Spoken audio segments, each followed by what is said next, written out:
पुढची बातमी पाहूया। या संदर्भात बबनराव तायवाडे यांनी ही प्रतिक्रिया दिलेली आहे।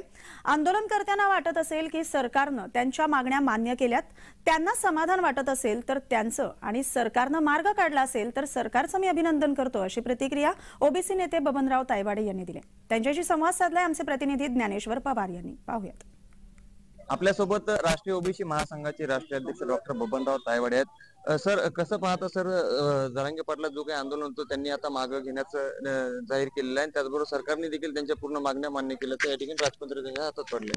नाही, जर आंदोलनकर्त्याचं समाधान झालं असेल आणि त्यांनी त्यांचा संप मागे घेतला असेल तर मी त्यांचं अभिनंदन करतो। त्यांचं आंदोलन त्यांनी मागे घेतलं, त्यांचं मी वारंवार सांगत असतो की जेव्हा एखादं आंदोलन उभं राहतं तेव्हा आंदोलनकर्ते आणि सरकार याच्यामध्ये संवाद होणं आवश्यक असते। कालपासून संवाद झालेला आहे, कुठेतरी मध्यस्थी पॉईंट निघालेला आहे, त्यांनी आपलं आंदोलन मागे घेतलेलं आहे, याबद्दल त्यांचं अभिनंदन।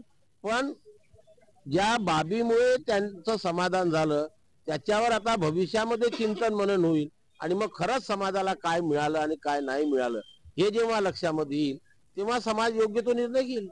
मात्र जरांगे पाटलाची मागणी होती वारंवार की मला ओबीसीतून आरक्षण हवंय आणि त्याचबरोबर सगळ्या सोयऱ्यांना देखील त्यामध्ये समाविष्ट करण्यात आलं, या सगळ्याचा उल्लेख जो आहे तो राजपत्रामध्ये करण्यात आल्याचा सरकारकडनं दावा केला। राजपत्र वाचा ना तुम्ही। माझं म्हणणं नाही तुम्ही लोक राजपत्र वाचा, मला वाचायची गरज नाही। त्या मी कालपर्यंत परवापर्यंत तुमच्याच लोकांच्या समोर बोलत होतो की वडील, आजोबा आणि पणजोबा याच्या महसुली आणि शैक्षणिक दस्तऐवजामध्ये जी जात असेल त्या जातीचंच प्रमाणपत्र त्याच्या मुलांना किंवा नातवंडांना मिळत असतं, तेच त्या जी आर मध्ये दिलेलं आहे। नवीन काय आहे, जो जुना जी आर आहे तो नवीन तारीख काढून काढलेला आहे।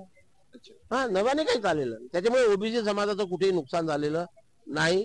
ओबीसी समाजावर सरकारने अन्याय केला नाही, त्याच्यामुळे आपल्या मार्फत मी सरकारचे मनापासून अभिनंदन करतो, त्याचे आभार मानतो। खूप खूप धन्यवाद। जय महाराष्ट्र करता ज्ञानेश्वर पवार, नागपूर।